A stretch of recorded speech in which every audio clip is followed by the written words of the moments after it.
नारायणपुर गांव में अब हर किसी की जुबान पर एक ही नाम था, मोहन मैगी वाला।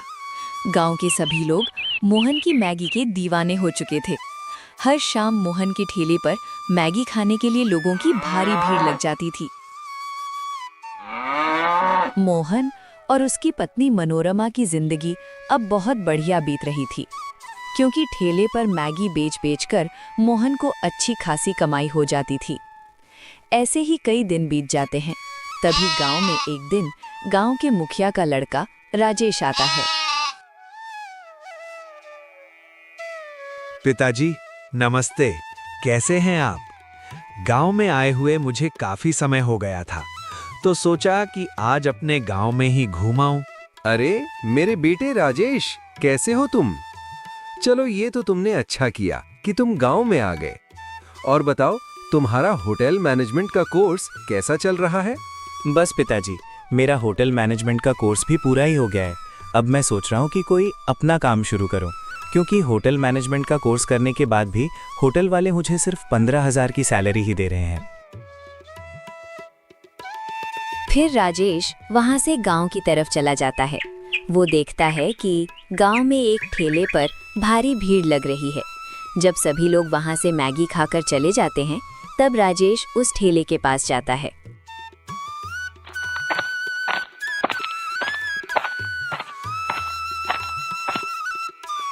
अरे भाई, तुम कौन हो?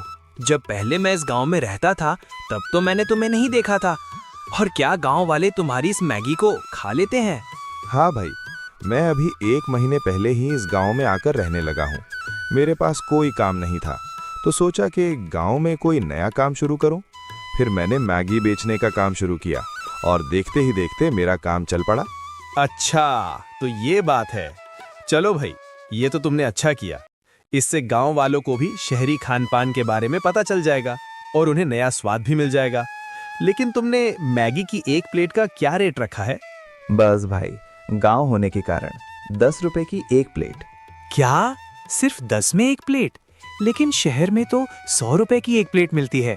तो ऐसे में तुम 10 में मैगी कैसे बेच रहे हो? कहीं तुम घटिया क्वालिटी की चीजें तो इस्तेमाल नहीं कर रहे? अरे नहीं भाई, मैं तो एकदम शुद्ध और साफ चीजें ही इस्तेमाल करता हूँ। बस गांव होने की वजह से मैंने अपनी मैगी का रेट 10 रुपए रखा है। राजेश अपने मन ही मन सोचने लगता है कि क्यों ना वो भी गांव में अपना 5 स्टार होटल जैसा खाना बेचे। जब गांव के लोग मैगी खा सकते हैं, तो वो कुछ भी खा सकते हैं। राजेश भी गांव में एक ठेला लगाने की सोचता है। फिर राजेश वहां से अपने घर आ जाता है। वो अपने पिताजी को अपने मन की बात बताता है। पिताजी, गांव में जो नया व्यक्ति आया है वो मैगी बेच-बेचकर गांव में मशहूर हो गया है और वो अच्छे खासे पैसे भी कमा रहा है। पिताजी, वैसे भी मैंने होटल मैनेजमेंट का काम सीख रखा है, तो क्यों ना मैं भी गांव में एक स्ट्रीट फूड का ठेला लगा लूं। इससे मुझे काम करने के लिए गांव से बाहर भी नहीं जाना पड़ेगा और मैं गांव में रहकर ही अमीर बन जाऊंगा। राजेश बेटा, तुम्हारी बात में दम तो है, लेकिन फिलहाल गांव के सभी लोग उस मोहन मैगी वाले के दीवाने हो रहे हैं, क्योंकि वो मात्र 10 रुपए में ही मैगी की एक प्लेट देता है। ऐसे में गांव के लोगों को अपनी ओर खींचना थोड़ा मुश्किल है। अपने पिताजी से ऐसा जवाब सुनकर राजेश थोड़ी दुविधा में पड़ जाता है। वो गांव के लोगों को अपनी ओर खींचने की तरकीब सोचने लगता है और इधर मोहन की कमाई बढ़ती जा रही थी। गांव में हर तरफ मोहन मैगी वाले का नाम मशहूर हो चुका था। तभी मोहन अपनी पत्नी मनोरमा से कहता है, मनोरमा, गांव में सभी लोग हमारी मैगी की बहुत तारीफ कर रहे हैं और कमाई भी ठीक हो रही है। मैं सोच रहा हूँ कि हमारा पहले वाला ठेला पुराना हो चुका है, उसकी जगह मैं कल नया ठेला खरीदकर उसी पर मैगी बेचूंगा। हाँ मोहन, मैगी का ठेला एकदम साफ सुथरा होना चाहिए, तभी तो गांव वाले हमारी ठेले की ओर खींचे चले आएंगे। फिर अगले दिन मोहन अपने नए ठेले पर मैगी बनाता है। मैगी भी ऐसी कि लोग खुशबू से ही उसके ठेले की तरफ खिंचे चले आते थे। तभी उसका नया ठेला देखकर गांव के 2 लड़के उसके पास आते हैं। अरे मोहन काका, हम आपका ही इंतजार कर रहे थे। सोच रहे थे कि आज मैगी खाएंगे, लेकिन आज नए ठेले पर मैगी बेच रहे हैं। हाँ बेटा, नया अपना पुराना ठेला बदल दिया है उसकी जगह ये नया ठेला लेकर आया हूँ। वो ठेला पुराना हो चुका था, इसीलिए आज से इस नए ठेले पर ही मैगी बेचा करूंगा। ठीक है मोहन काका, लाइए फिर हमारे लिए एक एक गर्मा गर्म मैगी की प्लेट लगा दीजिए। मैगी की इस चटपटी खुशबू से ही मुंह में पानी आ रहा है। फिर मोहन उन गांव के लड़कों को गर्मा गर्म मैगी देता है, जिसे खाकर वो खुश हो जाते हैं और फिर बिना कुछ बोले मैगी खाते जाते हैं। और इधर गांव में एक और स्ट्रीट फूड का ठेला लग जाता है, राजेश स्ट्रीट फूड, जहां पर राजेश बर्गर, चाउमीन और स्प्रिंग रोल बना रहा होता है। इधर गांव का मुखिया चौपाल में अपने बेटे राजेश के ठेले का प्रचार कर रहा होता है। गांव वालों, आज से गांव में शहरी खान पान जैसे बर्गर, चाउमीन और स्प्रिंग रोल भी मिला करेंगे, क्योंकि मेरे बेटे राजेश ने जो शहर में होटल मैनेजमेंट का काम सीख कर आया है, उसने गांव में एक स्ट्रीट फूड का ठेला लगाया है। गांव वाले मुखिया की चिकनी चुपड़ी बातों में आकर राजेश के ठेले पर चले जाते हैं, जहां वो बर्गर, चाउमीन और स्प्रिंग रोल देखकर हैरान हो जाते हैं। तभी एक गांव वाला बोलता है, अरे भाई, ये शहर का घास फूस, मेरा मतलब है कि शहर का खाना हमारे गांव में भी आ गया है। अब तो हमारा गांव भी एक शहर बन चुका है, जो हमारे गांव में भी तरह तरह से स्ट्रीट फूड मिलने लगे हैं। राजेश बेटा, मुखिया जी तुम्हारे बारे में बता रहे थे कि तुम शहर से होटल मैनेजमेंट का काम सीख कर आए हो और ठेले पर शहरी खाना बेच रहे हो। लाओ, फिर हम सभी को एक एक बर्गर खिला दो। वैसे भी उस मोहन की एक ही स्वाद वाली मैगी खा खाकर हम बोर हो गए हैं। फिर राजेश उन सभी गांव वालों को एकदम नरम, लबालब चीज से भरा हुआ बर्गर देता है। बर्गर का नया स्वाद उन्हें खुश कर देता है। सभी गांव वाले मजे से बर्गर खाते हैं। वाह बेटा, तुम्हारे बर्गर के आगे तो उस मोहन की मैगी भी फीकी है। वाह बेटा, तुमने तो आज दिल खुश कर दिया। बेटा, कितने रुपए हो गए? काका, शहर में एक वेज बर्गर 90 रुपए का है और मैं गांव में 60 रुपए का बेच रहा हूँ। काका, एक 60 रुपए का है तो आपके कुल 180 रुपए हो गए हैं। गांव के लोग एक बर्गर का रेट सुनकर हैरान हो जाते हैं, लेकिन अब क्या हो सकता था, क्योंकि उन्होंने बर्गर तो खा लिया था। मजबूरी में वो राजेश को 180 रुपए देकर चले जाते हैं।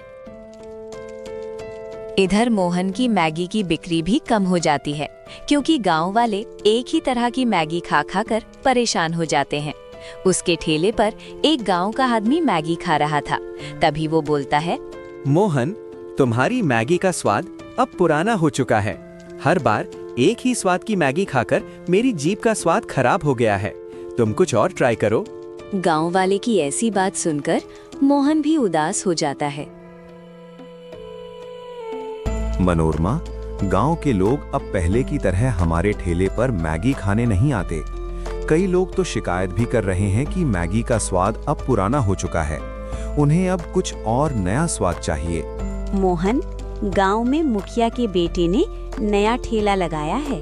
गांव के लोग नए नए स्वाद के चक्कर में उसके ठेले पर जा रहे हैं। लोग कह रहे थे कि वो बनाता तो अच्छा है, लेकिन बहुत महंगा बेचता है। मोहन, गांव वालों को कुछ सस्ता और नया स्वाद चाहिए, जिससे लोग हमारे ठेले पर बने रहेंगे। लेकिन मनोरमा, हम ऐसा क्या नया बनाएं जिससे लोग हमारी तरफ खींचे चले आएं? मोहन, गांव के लोग देसी अंदाज में रहना और खाना पसंद करते हैं। गांव में मटन ज्यादा खाया जाता है, तो क्यों ना हम मटन मैगी बनाकर बेचें? आइडिया तो अच्छा है। और मैगी के साथ मटन, एकदम नया स्वाद। देखना मनोरमा, लोग हमारे दीवाने हो जाएंगे। फिर अगली सुबह मोहन बाजार से एकदम ताज़ा मटन लेकर आता है और अपने ठेले पर मटन मैगी बनाने लग जाता है। मैगी के साथ साथ मटन की खुशबू लोगों को उसके ठेले की ओर आने के लिए मजबूर कर रही थी। आइए आइए, गांव के देसी अंदाज में मटन मैगी खाइए। सिर्फ 60 रुपए में एक मटन मैगी की प्लेट। आइए आइए, मैगी के साथ साथ मटन भी खाइए। 60 रुपए में मटन मैगी। मोहन की आवाज सुनकर कुछ गांव वाले उसके पास आते हैं। गांव वाले मटन देखकर खुश हो जाते हैं तभी उनमें से एक आदमी बोलता है, अरे मोहन, मटन मैगी, हमने तो पहली बार इसका नाम सुना है। मैगी के साथ साथ मटन, और वो भी सिर्फ 60 रुपए में। वाह मोहन, तुम्हारी मैगी तो होती ही लाजवाब है, और ऊपर से मैगी के साथ मटन। लाओ भाई, अब और इंतजार नहीं हो रहा। फिर मोहन उन सभी गांव वालों को मटन मैगी देता है, जिसे लोग उंगलियों चाट चाट कर खा रहे थे। लोग बिना बोले मटन मैगी का स्वाद ले रहे थे। ऐसे ही एक बार फिर गांव में मोहन का मैगी मटन का ठेला मशहूर हो जाता है। हर जुबान पर मोहन की मटन मैगी का स्वाद चढ़ जाता है। इधर दूसरी तरफ गांव में राजेश के ठेले का खाना महंगा होने की वजह से गांव के लोग उसके ठेले पर जाना बंद कर देते हैं। राजेश ऐसे ही खाली ठेले पर खड़ा रहता और देखता कि कोई मेरे ठेले पर भी आए। पिताजी, गांव के लोग फिर उस मोहन मैगी वाले के पास जा रहे हैं। पता नहीं उस मोहन ने ऐसा क्या जादू किया है जो हर कोई उसकी मैगी की तारीफ कर रहा है। बेटा, सुना है कि मोहन अब साधारण मैगी नहीं बेच रहा, वो अब मटन मैगी बेच रहा है। और गांव में तो सब मटन के दीवाने होते हैं। अब मैगी के साथ साथ मटन, फिर तो गांव वाले उसके ठेले पर जाएंगे ही। पिताजी, अब मैं क्या करूं? मेरा तो पहला काम ही ठप हो गया है। मेरा ठेला धरा का धरा ही रह गया। बेटा, मैं तो अब यही कहना चाहूंगा कि तुम किसी अच्छे होटल में काम देख लो, या फिर मेरे साथ चलो। पहले दोनों मिलकर मोहन की मटन मैगी खाकर आते हैं। फिर गांव का मुखिया और उसका बेटा राजेश मोहन के ठेले पर जाते हैं। मटन की खुशबू का अलग ही स्वाद था। ठेले पर मोहन मटन मैगी बना रहा होता है। अरे मोहन बेटा, एक बात तो बताओ, तुम जो इतनी अच्छी मटन मैगी बनाते हो, इसके पीछे क्या राज है जो लोग तुम्हारा ठेला देखकर ही तुम्हारी मैगी खाने आ जाते हैं? मुखिया जी, मैं अपनी मटन मैगी का राज किसी को बताता नहीं, लेकिन आप पूछ रहे हैं तो बता ही देता हूँ।